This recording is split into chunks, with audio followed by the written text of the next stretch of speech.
Je pars passer une semaine à Royan. Les bains de mer devraient me faire du bien, mais je continue de claudiquer de plus en plus péniblement.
Non, au moins ceci est clair.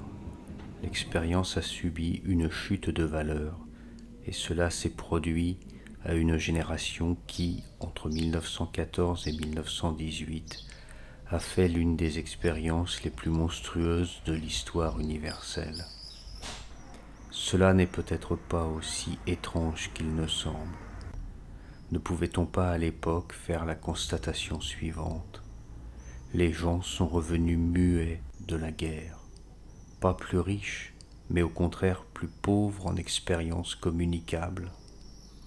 Ce qui s'est déversé au cours des 10 années qui ont suivi, dans le flot des livres publiés sur la guerre, était tout autre chose que l'expérience qui se diffuse de bouche à oreille. Non, ce n'était pas étrange, car jamais démenti plus radical n'a été infligé aux expériences que celui de l'expérience stratégique par la guerre de position, de l'expérience corporelle par la faim, de l'expérience morale par les détenteurs du pouvoir.